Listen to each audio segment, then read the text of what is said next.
it's going to come out. Either it's going to come out explosively, or it's going to come out in your interactions with people, and they're going to be like, why does that person act like that? Why do they act like that? You know what I mean? And no one wants that.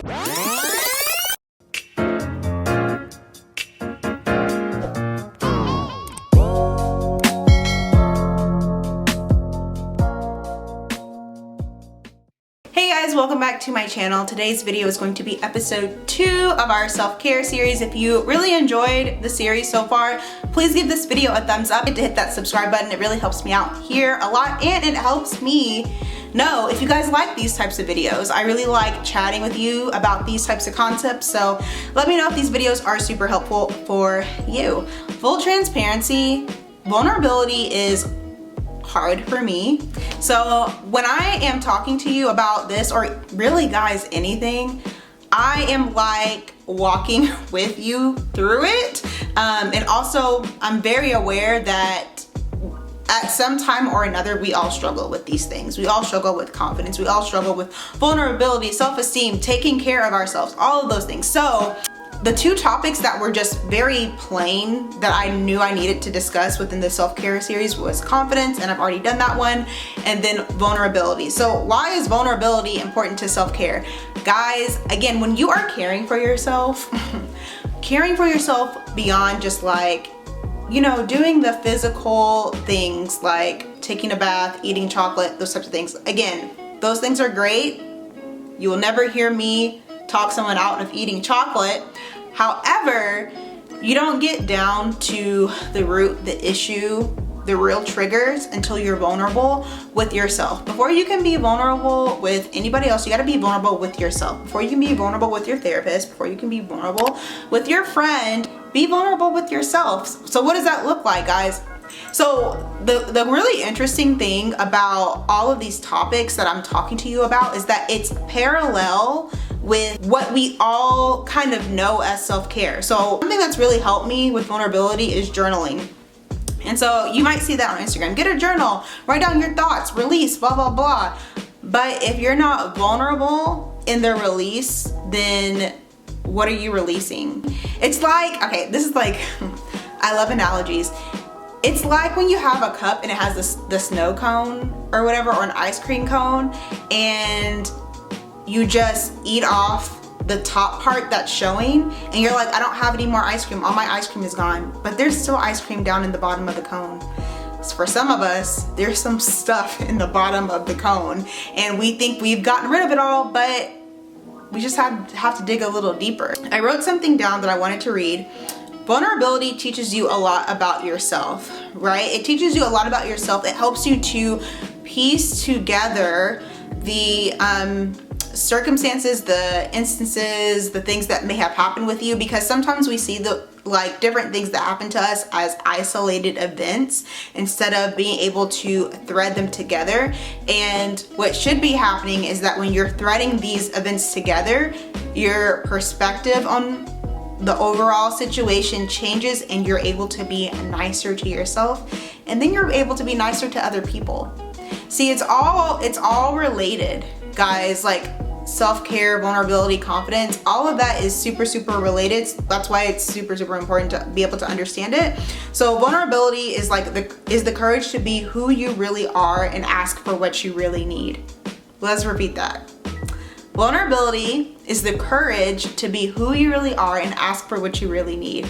I know for me, there were times in relationships where I was afraid to ask for what I really needed because I was afraid that I would get shut down. But that was based off of an experience that I had with someone else prior. Like that, to be completely honest, to be blunt, that was my trauma replaying itself in a new situation, in a new relationship. So what ended up happening is that instead of being able to stand on my own 2 feet, you know, in that relationship, all I did was feel like hiding. And I'm saying that relationship, but I can see it over and over again in different relationships. And when you're hiding, you don't give people a chance to love you for who you really are.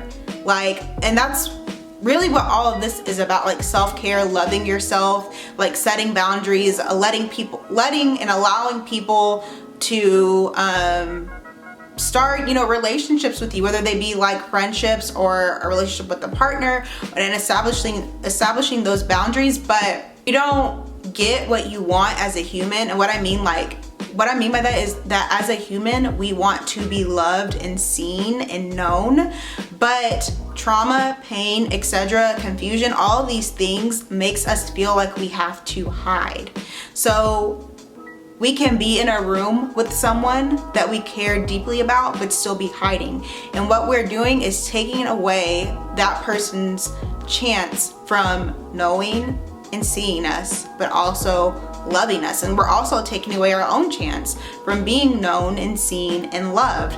So that's why I say, like, the courage piece is so important. Now, don't get me wrong, okay? Because everybody, look at me, everybody does not deserve to know and see you and love you. Like, maybe that's another video, but with all of these things comes discernment. So instead of like painful circumstances or painful instances make you feel like hiding, let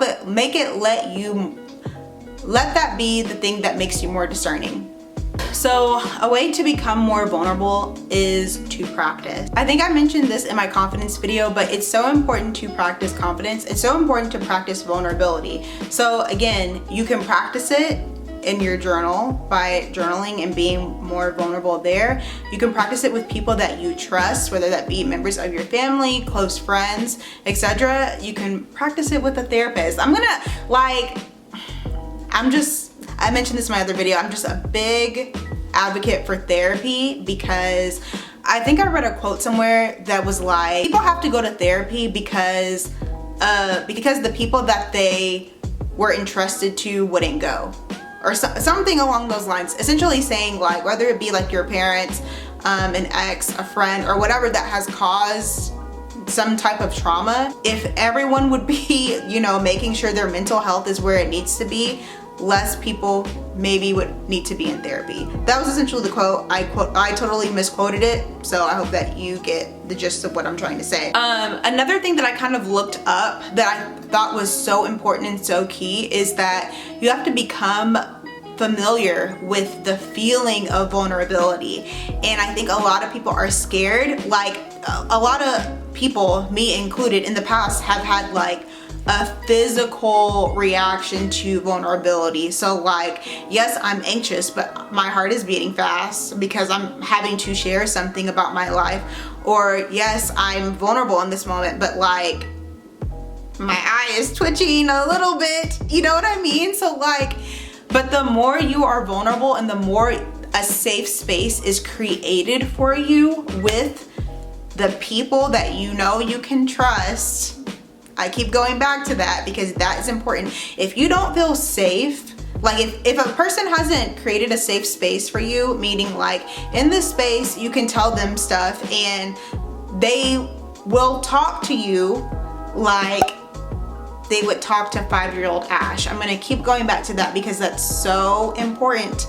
Remember, like in my last video, I was saying how important it is for you to talk to yourself like the little kid version of yourself when you make a mistake. So when you make a mistake or you do something you're not proud of, or when you're sharing something with someone that loves you. Okay, sorry, I had to switch SD cards because it said that the memory was full. So like I was saying, when you tell someone something that is important to you, is the reaction like, that's stupid, or I wouldn't have done that, or, you know, do you feel safe with that person? I can't even duplicate responses that are unnecessary, but if you don't feel safe with that person, that may be an indicator that that is not a place where you can be vulnerable.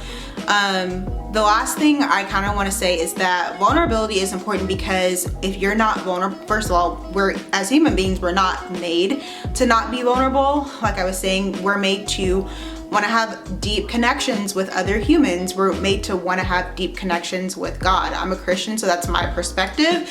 But whenever we're keeping everything inside, it's going to come out. Either it's going to come out explosively, or it's going to come out in your interactions with people and they're going to be like, why does that person act like that? Why do they act like that? You know what I mean?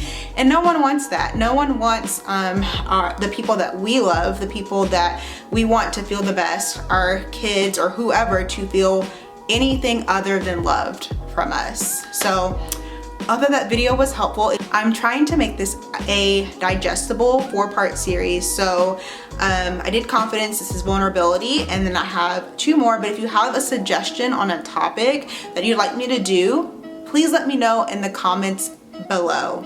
Okay? Let me know in the comments below, and I will see you in my next video. Bye!